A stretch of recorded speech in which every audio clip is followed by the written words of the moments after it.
All right, let's just dive right into this. Have you ever taken one of those online tests, labeled yourself an introvert or an extrovert, and, wondered where those exact terms actually came from?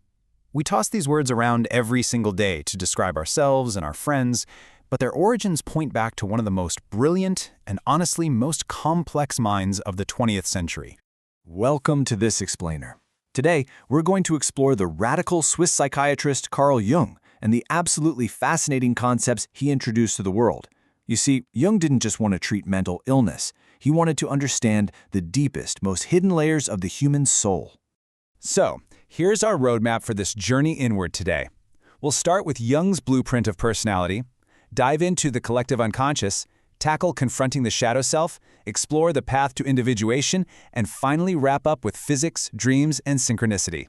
Starting right off with Part 1, Jung's blueprint of personality and the roots of modern personality testing. Let's start with something you'll likely already know. Get this, the world's most trusted personality tool, the Myers-Briggs Type Indicator, or MBTI, which is taken over 1.5 million times a year, has its direct roots in Carl Jung's theories. Catherine Briggs and her daughter, Isabel Briggs Myers, actually developed this massive instrument, drawing straight from Jung's pioneering work.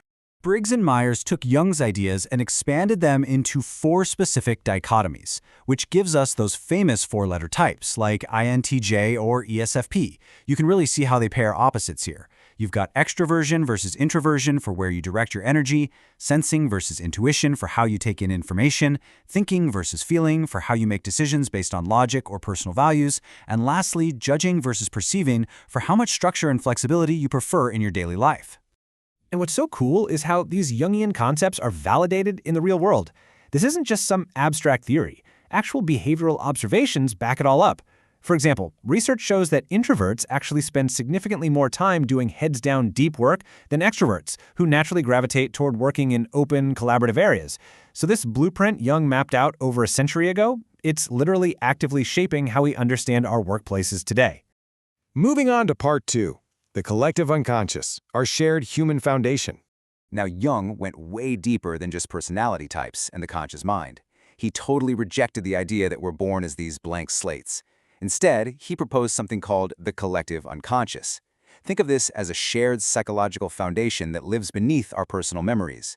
It holds these universal realities, things like belongingness, love, death, and fear, that are inherently shared by every single human being.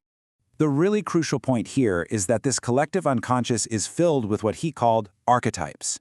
You can think of them kind of like empty crystal molds, just waiting to be filled by your own personal life experiences. They're innate, formless patterns of thought that only become solid and influential when they bump into the actual, everyday facts of your environment. And these archetypes pop up absolutely everywhere. We're talking about the nurturing mother, the strong, protecting father, the hero, the rebellious trickster, the wise old man, and the maiden. These aren't just dry, clinical terms. They're literally the bedrock of human storytelling. From the ancient myths of gods to modern characters like Luke Skywalker in Star Wars, these repeating motifs are proof that we all share the exact same underlying psychological software. That brings us to Part 3, confronting the shadow self, where we face our hidden half.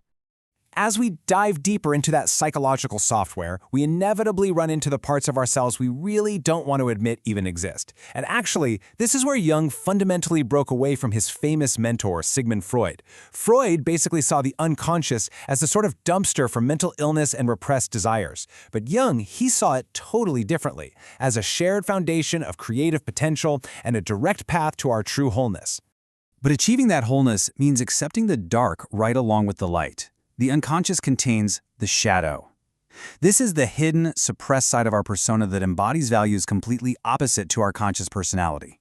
It's our dark side, the aggressive, envious, or destructive qualities that we carefully hide behind our polite social masks. Jung warned us about the dangers of ignoring this hidden half. And I love this thought. He said, the psychological rule says that when an inner situation is not made conscious, it happens outside, as fate. Think about that for a second. If we don't properly integrate this shadow side, we'll unknowingly project all our inner chaos and conflicts onto the outside world. The world around us will literally act out our inner fragmentation. So how do we fix it? That's Part 4, the path to individuation, becoming whole. To fix this fragmentation and stop projecting our shadow everywhere, Jung outlined a three-stage developmental journey he called individuation. First, you integrate the shadow. You actually have to face those dark, disowned parts. Second, you integrate the anima or animus, which represents your inner feminine or masculine qualities. By walking this path and stripping away our false social masks, we can finally realize the self and become a truly unique, whole individual. The final destination of that journey is the self. Reaching the self means you've successfully unified your conscious and unconscious minds. Interestingly enough, this often really manifests during middle age, right after you spent the whole first half of your life building up your ego. The self ultimately expresses the total unity and wholeness of your entire personality. And for our final act, part 5, physics, dreams, and synchronicity, where mind meets matter. Okay, things get wonderfully weird here. When Jung's psychology suddenly collides with the absolute cutting edge of quantum physics. Enter Wolfgang Pauli. He was a brilliant quantum physicist, but his personal life was totally collapsing. After his mother's tragic passing in 1927 and a really swift divorce a few years later, Pauli was emotionally wrecked. This led him to seek therapy at Carl Jung's clinic in 1932, and it sparked one of the most fascinating intellectual collaborations of the 20th century. Pauli happened to possess this phenomenal recall. Over their time working together, he shared roughly 1,300 dreams with Jung. And because Pauli was a physicist, his dreams were packed with complex geometric and physical symbols, things like circles, lines, and perfect symmetries. This gave Jung an absolutely incredible, unprecedented data set to study exactly how the collective unconscious manifests itself through a highly scientific mind. Working together, they developed the concept of synchronicity. They defined this as an acausal connecting principle. Basically, meaningful coincidences where your internal psychic state perfectly mirrors an external physical event, but with absolutely no cause and effect linking them. Jung illustrated this perfectly with a famous story. He was treating a patient who was deep into describing a dream about a golden scarab.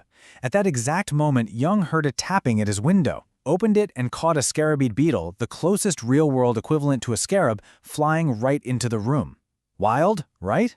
To explain these mind-bending phenomena, Jung and Pauli realized that archetypes might not just live inside our heads.